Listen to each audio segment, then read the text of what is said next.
I have a minute here while people are out. Um, I just realized, and so I'm going to attempt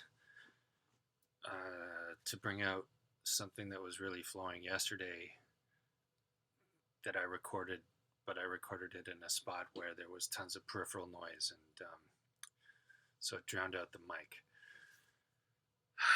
This is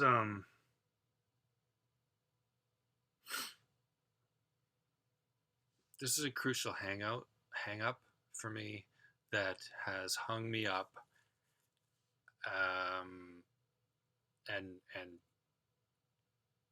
hung up my life like on full pause or just smashed it on the rocks several times in the past. And it's something that distorts my thinking and makes me hold back from decisions and from seeing possible courses of action all the time, I think. And that is the I wrote it down in my notebook under the title of collateral empathy. So if you think of in a war, you have this phenomenon called collateral damage. Collateral damage being when you're taking out inadvertently, you're shooting at the enemy over there, but people on the sides over here that are your people are getting taken out in the fray. So you're wounding your own people. So that's where the idea came from. And collateral empathy is what I'm calling this narc technique of the hanging nebulous threat of harming people you care about in the periphery in order to keep you on a middle track and to get you to hold yourself back. Now there's several components of this. Um, Several ways they can go about doing it, different purposes and different ways that it can affect you, as usual with narc techniques. This particular one, for me, is works the best when it's children. Um, I'm really not feeling this right now. Okay, coming in again. Um, when I wait for the right times and when there's no people around to do this stuff, it just days turn into weeks. So I have some time this afternoon alone, not in public. There's something else that I was going to do for a project, but this I really want to get back to posting, so I'm going to just see if I can push through this. I hope I'm not too static and scattered. Okay.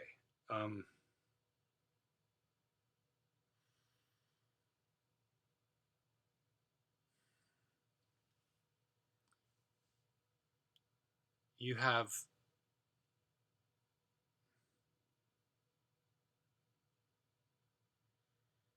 children in the family household are, in a way, hostages. They're prisoners of the situation. They can't leave even if they want to because they're unable to look after themselves. And furthermore, the law will put them back there if they're caught. When the parental child bubble is healthy and balanced and developing properly, and the adult themselves, the parent, is a an individuated person who's healthy and internally centered and motivated and things like that, then the their fruition as a parent, their success feeling, their enjoyment and good feeling and so on in their parenting will come from, like a doctor freeing the parent from themselves by healing them. They will be ridding the child of their dependence, and they will be enjoying their enjoyment in the child's existence will be in watching the child come into their own and then go out into the world as a capable individual, a capable individuated, independent, self-actualizing, able to take care of themselves, you know, follow their own course, driven by their own motive, all these things, um, that will light up the parent to be able to watch that. To watch that, they'll they'll take a healthy, when they're all plugged in, they there will be a natural physiological joy that takes place in what motions they go through, that is their side of that process. It ends up being a very personal and interpersonal process with the child, but it's it's um, it's almost an impersonal set of steps, because these are just mammal things that are there for a mammal to do. These are developmental stages that are there for us to go through, regardless of what the personality of the child is, or the parent, or are they a mathematics aptitude person, or are they someone who's just physical and wants to move around all the time, or whatever. It doesn't Developmental stages are there, and in an unsullied person who's been able to go through the stages themselves without being interfered with or infected with malware, the going through those stages as the parent, as the mentor, as the guide, that will be a pleasurable experience when they don't have fucked upness themselves. Okay.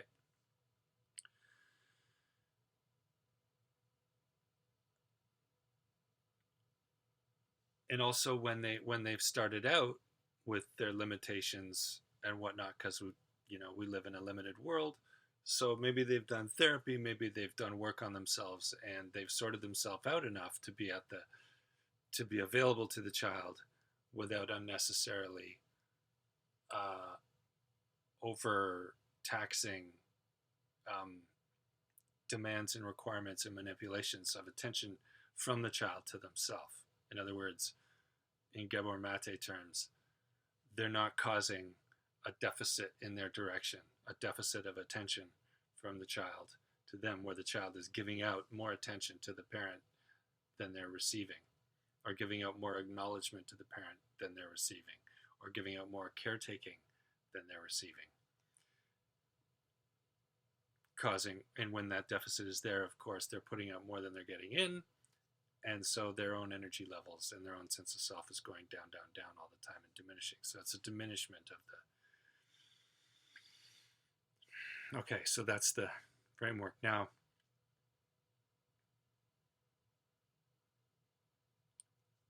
a narc malware infected person can, cold empathy wise, see my horror at being able to see a child being held back or used by the parent for their own means, whether it's in the full-on Munchausen by proxy scenario where the child is kept sick, prevented from healing, prevented from maybe mentally developing, or even made sick. I haven't seen that myself. I don't think, but it's a thing apparently. In order for the supply that's going to come to that Munchausen parent from the sickness. Oh, you poor thing. You're so taxed by the sickness of your child. It's such a whole, but it holds your life back. But you're such a saint for looking after this child type thing, or look at it grinding you down in your own life, how you're fighting the good fight, but all of your time and energy is taken looking after this sick kid. So that's your excuse for why your own life hasn't come to fruition. The assertion being, but for the sick kid, your life would have come to a fabulous fruition.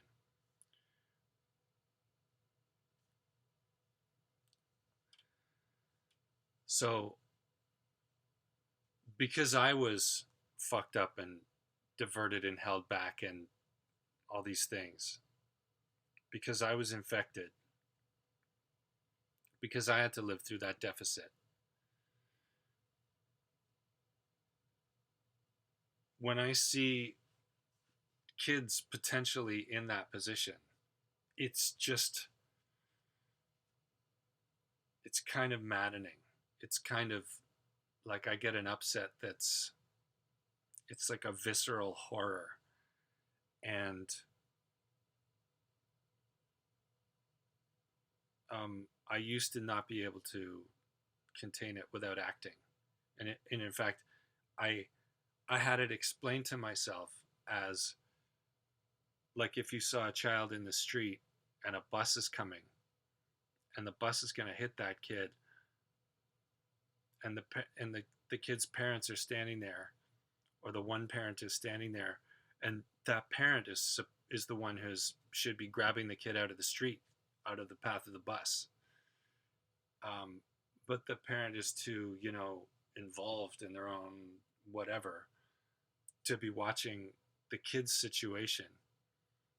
Like, the parent's own internal radio is turned up so loud that they're not paying attention to what's happening in the kid's world, and here comes that bus. So if you're another person, if I'm a person standing there right next to them, and the kid's there and the bus is coming and the parents' fucking eyes are just doing independent rotations in their head, just like fucking off in their own stupid world, and I don't grab that kid out of the street,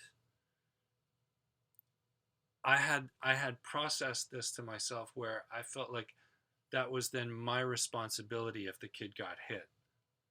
And I felt it to the extreme that I might as well have pushed the kid in front of the bus.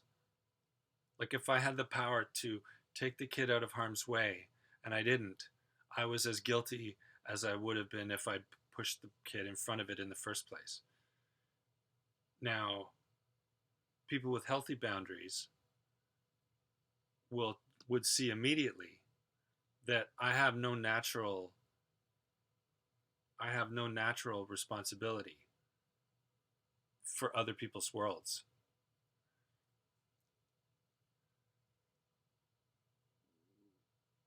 The repercussions that could come from interfering with another person's parenting, right or wrong,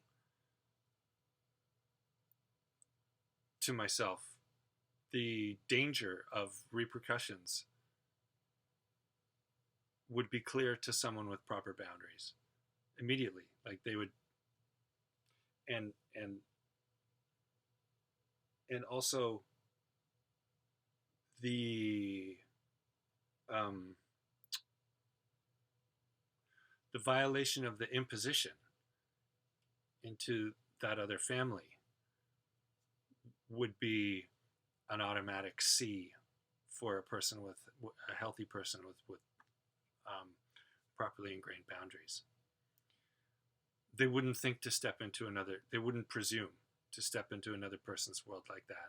Now, I'm using the bus as a stark example, and it's a very simple momentary example. Sure, if you're standing there in the street, right, and there's a kid in front of a bus and you just grab them, that's, and if you didn't, okay. In the um, much more murky effects and damages that accrue to people over long periods of time within family dynamics,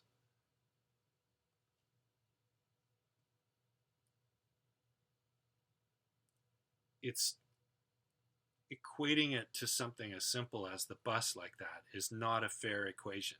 It's not a one-to-one the way I thought of it at the time. Now, at the time when that situation that I'm paraphrasing, when I fell into that trap myself at the age of 30,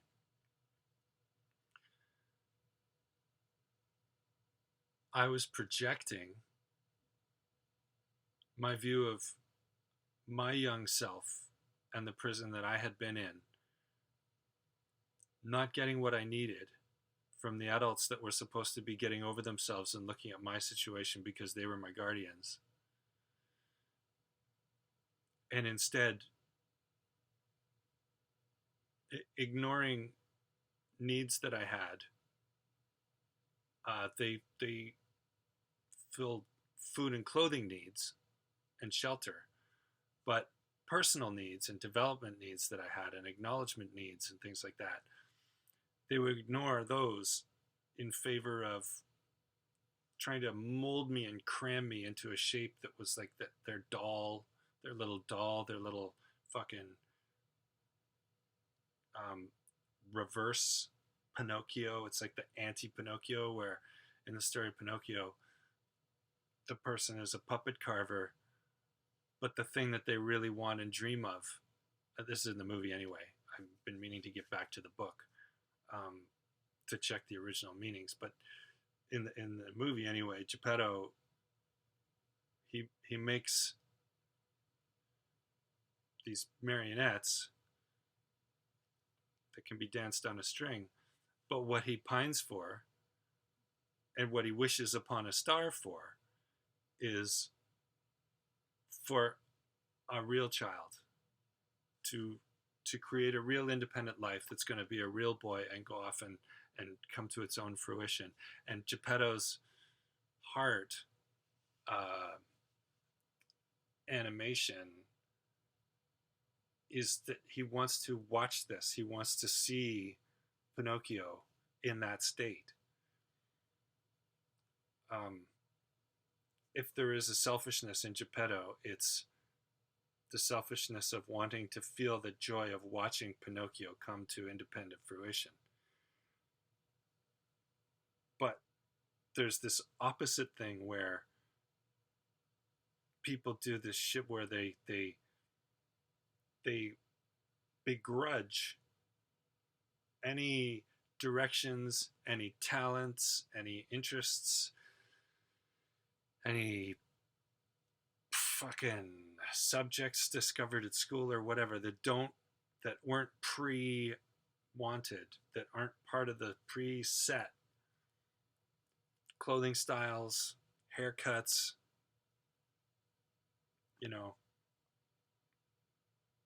piercings, when you get to pierce your ear, when you get to wear nail polish,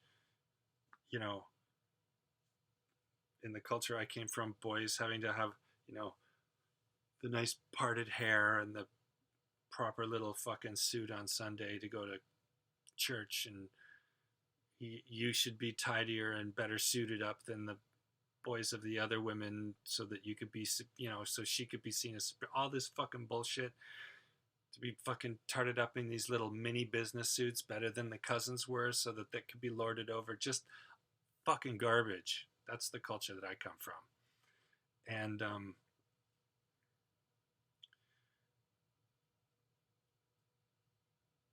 in it, along with a bunch of other stuff, all glommed together, uh, did such horrible damage to me, and struggling against these things have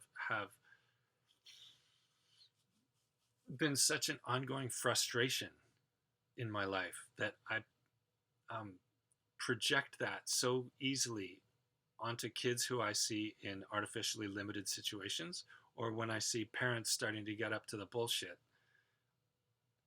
and it's downloading into the kids' reality. So, you know, it could be kids who are dragged out to restaurants because the parents haven't ordered their own lives sufficiently to have enough money, to have enough spare time, to have healthy food prepared at home, and casual time and space. So they've gone out to a restaurant for the restaurant to solve their disorganization problems for them. But they've also spent so much time at work that the kids aren't trained. The kids aren't trained or trained to be able to manage themselves in public, or in order to be able to sit still at a table, not fucking around and not being disruptive to the others around them long enough. Or the kids are so attention starved that it doesn't even have anything to do with whether they're able or capable or whatever. They just know that acting up gets them interaction. So they don't give a fuck if they're in public or whatever. And in fact, I mean, they have no reticence to act up in public vis-a-vis, we're in public, I'll be embarrassed to have people watching me, act up and have this conflict and have this fucking stupidity behavior. To them, it's delicious. It's even better that it's in public because it makes the parents peak more acute in a sense. It's like the whole troublemaking thing gets that much more spicy. And coloring books at the table or whatever, some places still have that, but nowadays it's just like shove a fucking screen in their face. Just shove a fucking screen in their face, and just use that screen to get the parent's self some peace and quiet for a minute without that pull of attention wanting and the fucking damage of miswiring that screen and that this way of screen managing the kid is doing to that child's physical growth of their brain and their nervous system is not even. It's fucking painful to watch. It's a horror show to watch, and the disconnect between the parents and the children that's at the core of the whole thing is just, it's gut-wrenching to watch for me. And then, so anyway, this is the kind of thing that I'm talking about in terms of collateral damage, or a collateral empathy, where to the cold empathy seeing narc, my upsetness is like fucking sirens and bells going off at the fire hall. I'm telegraphing how this affects me. So my radio signal of upset and being disturbed by this is so loud that to the narc, it's just like, oh, this guy's just a fucking ball of string. This is amazing.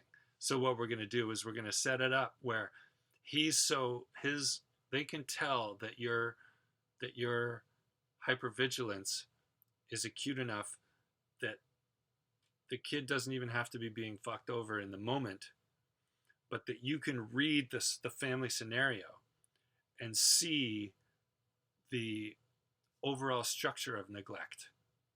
Or you could be played into things like giving up a weekend to go and give your time to teaching a kid how to skate and play hockey because you've seen them taken to a hockey league and put on the ice with other kids who know how to skate, and you see them wanting to try and get there with the other kids, but they don't know how to stop. They don't have a turn, so they go and they just go sailing by. And if someone would just show them how, but the parent isn't doing it themselves, so the child suffers from that. And seeing the possibility of that kid left behind, seeing the frustration projecting onto the kid, the heart hurt of no one will teach me how to do this shit, even though that mammalian life push where the kid will just like go and be on the ice anyway, even though they don't know what they're doing, that can be used to sucker the codependent person into taking on the development and the parenting responsibilities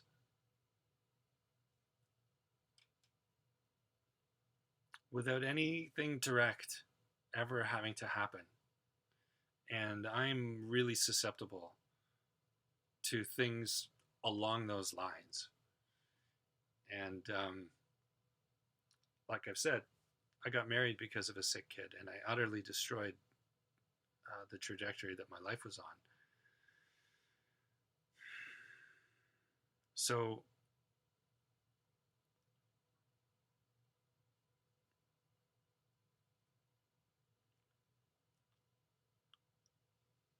we go into this walking on eggshells mode around people who we can sense will bring backlash if we don't do the right behavior around them, if we don't capitulate to them, if we don't bite our tongue around them, if we don't step out of our concentric circles of what's okay with us and what's caretaking with us, to try and over-engage to draw an interaction out of them.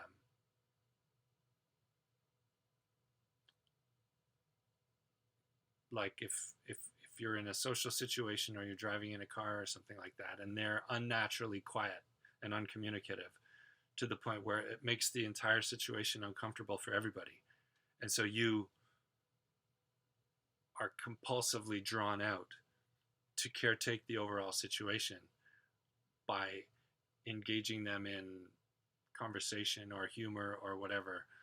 And I am particularly susceptible to offering parts of myself, which is information that's then used against me later for further eggshell, zone creation. And this thing with kids and collateral empathy of setting up situations or conversations or tone of a room, letting bits of information slip out over time in consecutive conversations that amount to me being able to put together, seeing a situation that could be good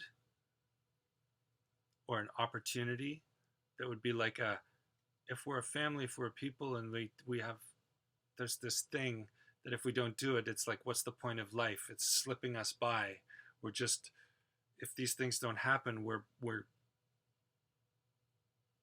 in essence tuning out the good parts and just living like we're being like drones, like robot zombies essentially. And here we are in each other's, physical presence, but with no actual interaction in between us. It's like it's almost suicidal feeling for me. It's such a sad loss to be around each other and shutting each other out at the same time. Withholds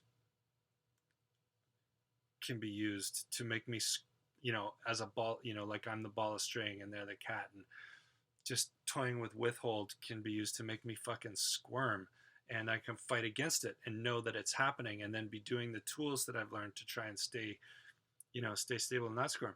But they'll watch me going through those motions, and they get their jollies out of watching me trying to right myself. And it's just the whole thing, as people who fucking come out the other side of this know, is there is no win. It's all fucking supply until you just go no. And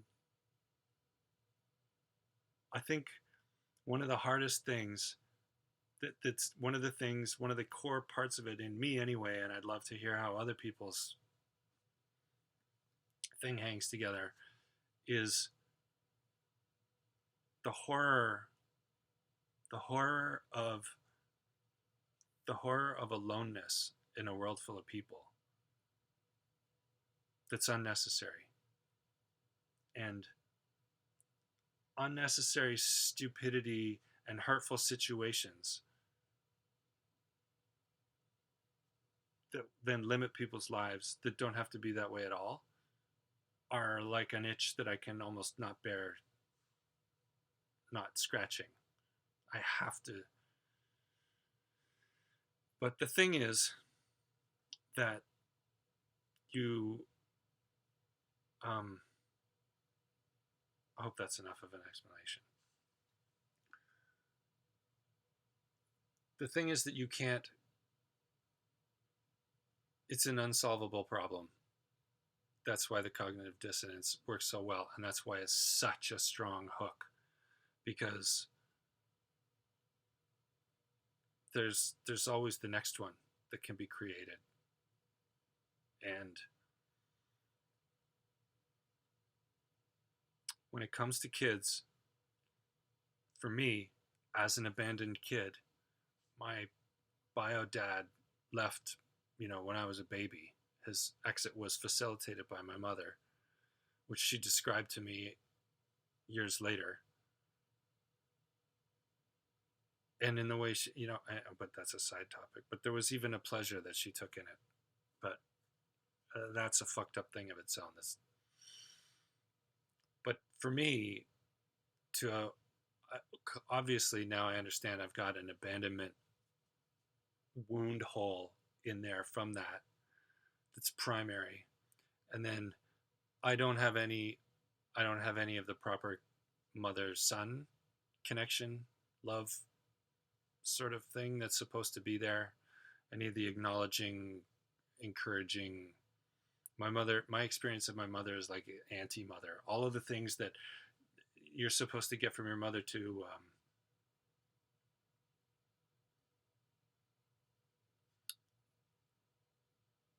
get you to the stage of being accepted in the world, so you can grow into your feeling of yourself and acceptance of yourself, and a solid footing in yourself from which to step forward into the world. My mother was the opposite. She's a hurdle to those things. So in all of those areas where your mother is supposed to be like the hug of the world, mine is an extra level of difficulty, frustration. So that's a secondary abandonment. And then she remarried, and I had great hopes. I've been working on digging back into this recently, actually, where I'm trying to bring back the feeling of want for the family feeling finally to come online for me when they got married and we got our new house. And then when I got my brother, a year after that, and that want sets me up for so much of this collateral manipulation, because the possible fruition, the possible connections with, like, for instance, my adopted father and so on, have been dangled in front of me, so that I would, when I was at a point of leaving the dynamic in which I'm the scapegoat, thereby threatening the balance of the dynamic. So at points where I've done so much work, where I've almost vectored out of it a dangle of this that reactivates this original want for the family bubble that I never got. reactivates, and I think, oh, I'm finally going to get it. They're finally going to be there. They're finally going to be honest with me. They're finally going to have a they're finally going to have an upfront, in good faith, on the table, not posing, no no gambit, just sharing of interest conversation with me. But it's a dangling hook every time. Advice.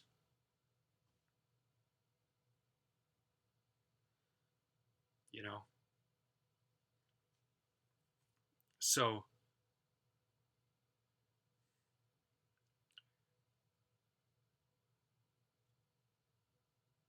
I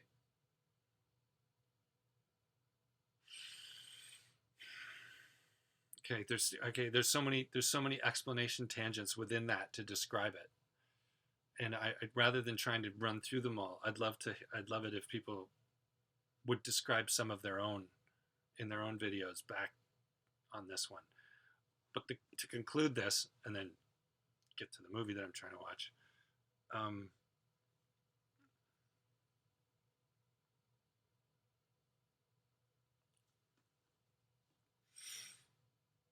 to remove myself from a situation where I'm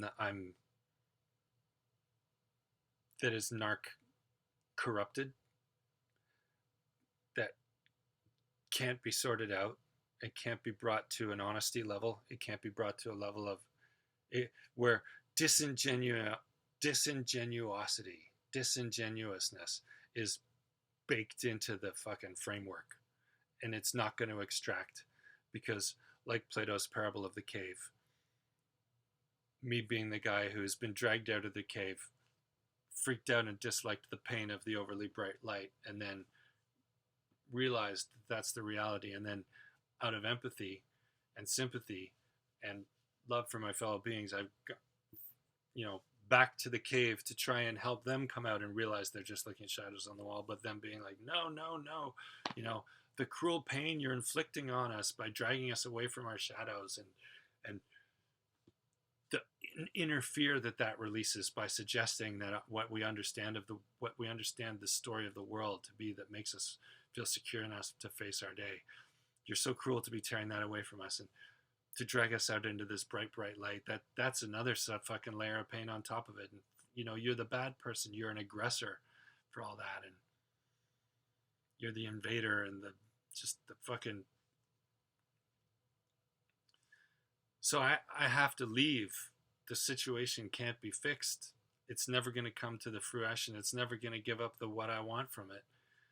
But of course, as a part of it, there are these kids, and relationship with the kids has been part of the dangle of the, I'm going to be a person to these kids that's a different type of person, so we don't continue this on to another generation. And that way, I'm going to be the change that I want to see in the world. I've taken the decision not to reproduce another nuclear family with all that shit in it in my own life. And so I've never met a woman who I've managed to get a relationship going that's there enough to start a family with. So I haven't subconsciously, started a fucked up family by not being able to stop the sex from accidentally causing children or whatever. So I haven't accidentally perpetuated it. And I have these other kids in my family, and I feel like if I could have a more than a usual uncle that visits from another town at Christmas time,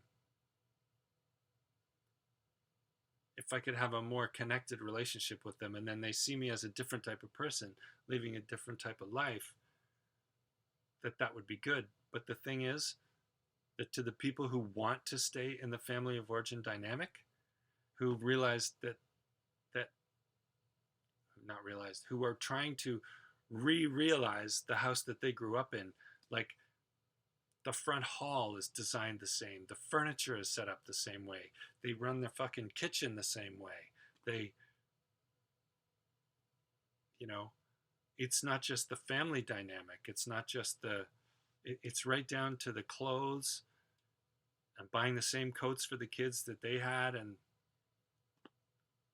doing swimming lessons the same way. Like you can see it all around you. And to me, it's just fucking horrifying. But you can put yourself, like I've done, in there, but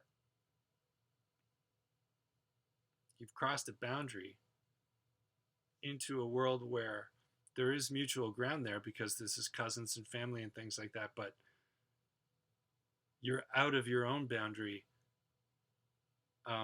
into the mutual space. And if they decide that ultimately they're not going to go along with it, then all of the time and energy and money that you've put into the situation, they're going to just unpack it so the kid doesn't become what you're offering because they want the kid to become more of what was.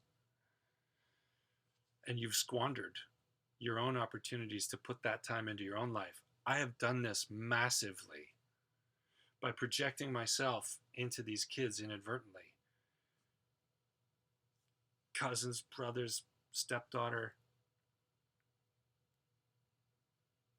and the taking this thing with my brother and realizing that we really are way more different than I ever thought.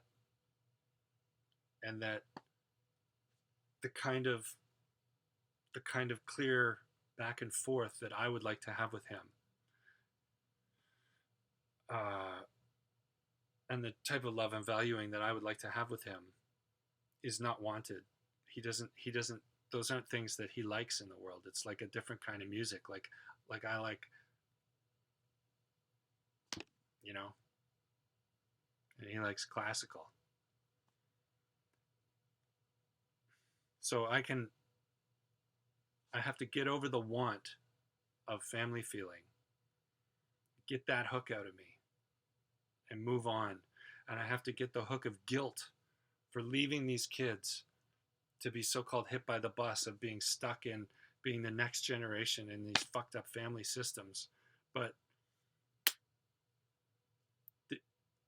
here's the horrible, horrible truth to say to myself. And if people want to tell me what's wrong in what I'm saying or that I'm being harsh, I'm open to hearing it. But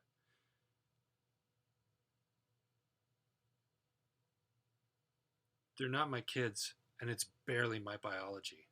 I was half adopted to begin with, and then apparently as you go through the generations, because of the combination of family genes, the percentage of genes that you share with those people from the next generation to the next gets so little that it's a construct. It's like a societal construct anyway, and it makes it all this family need of next generations and whatnot. It's almost pathological. So the guilt that I'm feeling that is holding me back from just leaving and becoming a visiting uncle to my brother's family, which would be welcome at a Thanksgiving or a Christmas or whatever, that would be fine with my brother. In fact, I think he'd prefer it because my way of living makes him very uncomfortable, and he doesn't want it. That's why his life's not like that. I'm like a jarring noise in his reality. I'm like an annoying person who's burst through the door and is disturbing the vibe of the room to him. So I can love him enough to not want to cause that. That's not the presence I want to have in people's lives. But I have to acknowledge to myself that I'm dragging my feet to leave because I'm still projecting my feeling of imprisonment as a kid onto these kids, and my wound of abandonment is making me feel like I'm going to be abandoning them, and I'm projecting that it will be painful to lose me.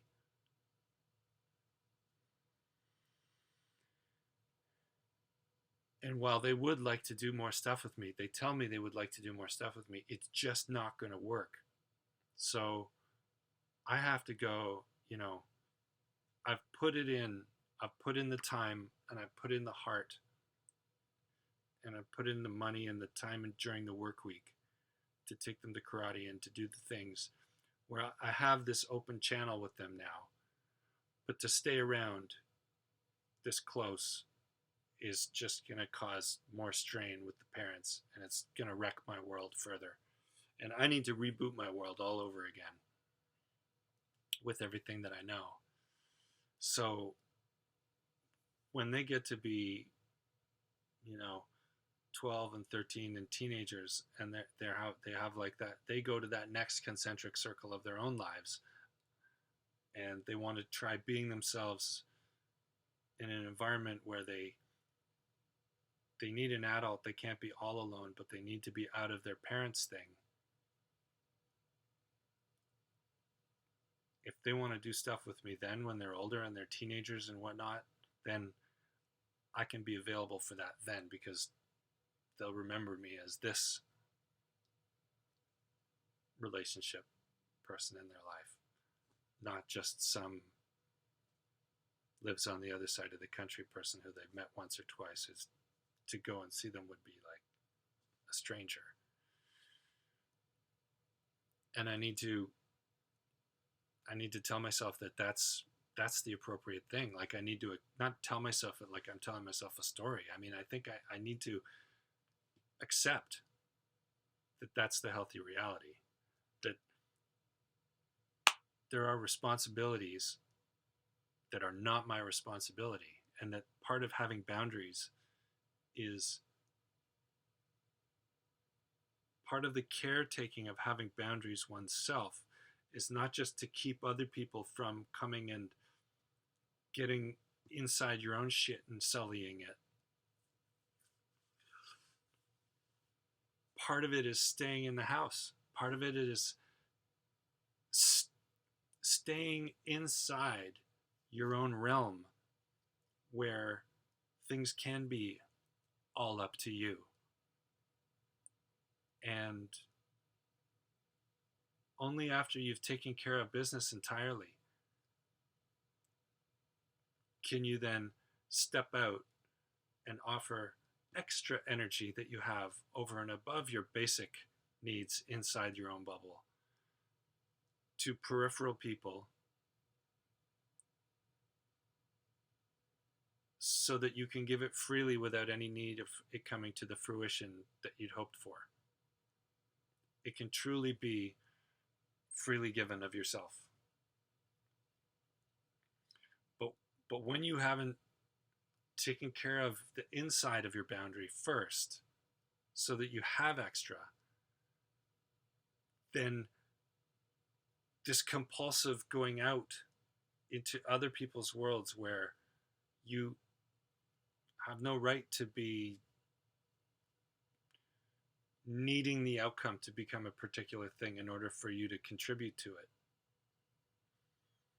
because your resources are that limited that you can't waste them on something that's not going to come to be. I think that's not a right balance. That's not a right. That's like an out of whack connecting of the dots in your life. And so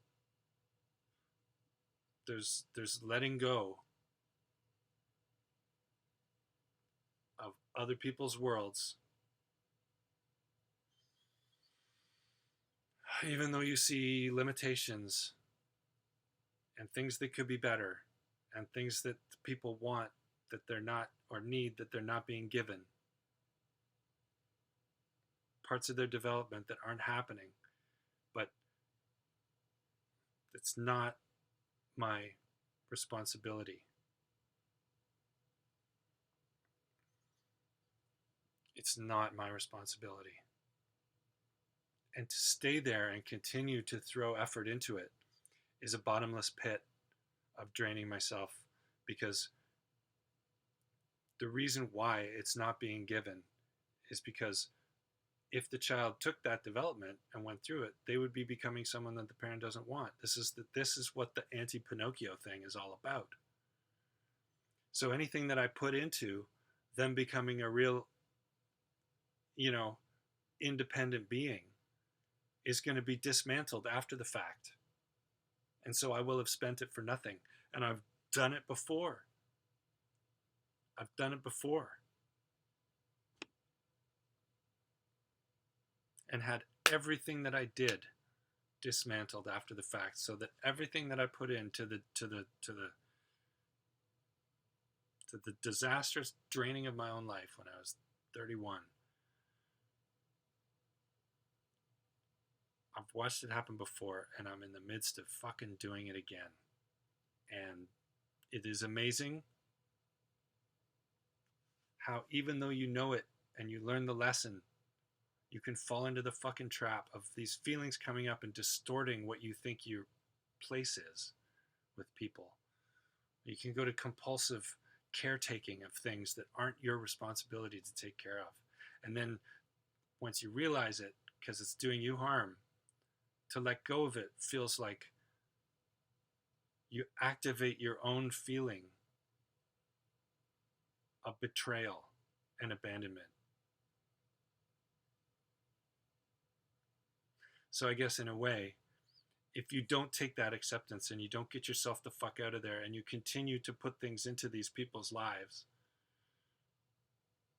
out of this guilt / avoiding of the feeling of abandonment pain that you're reactivating within yourself, it's not a giving act.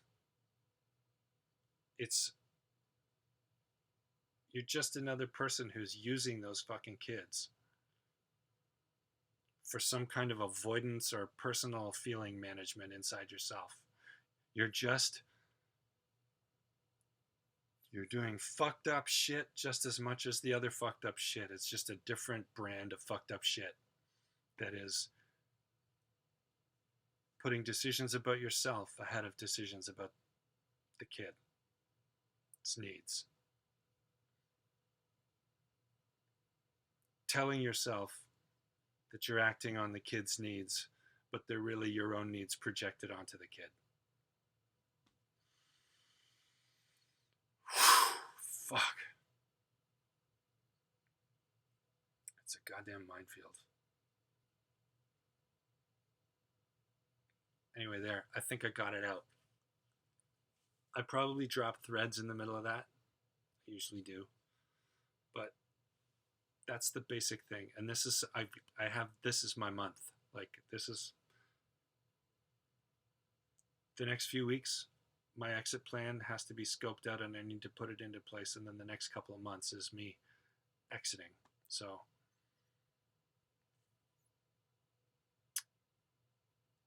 I guess we'll see how that goes.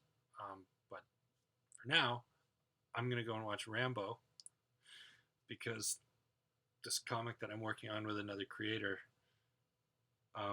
he has a thing where he's got these characters and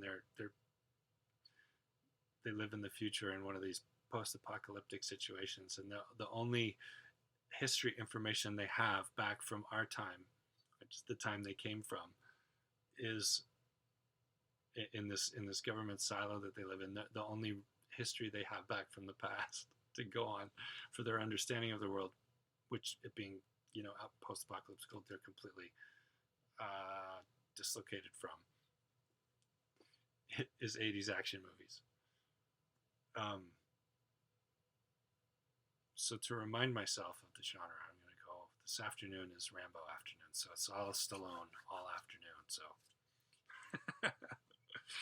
from caring about kids to Sylvester Stallone with massive and ever enlarging muscles and machine guns and ridiculosity.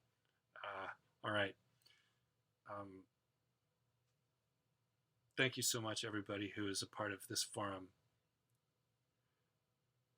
Regardless of how many people watch these things, it's thinking of the forum that I'm speaking into somehow allows this saying of it and sifting through these topics, even if I'm just looking at this like dot on the screen and nobody ever watches it, somehow the thinking of people watching the video makes it possible to like say this shit conversationally and get it out of me. And it also helps me explain it to myself as well. So if you do watch it, thanks. If it resonates with you, respond. And if you have examples of how this shit plays out and how you fall into these things, and you make a video telling as a response to this one, sharing your versions, I would love to watch and hear your perspective on it all. Outside of that, have a great day. All right, ciao.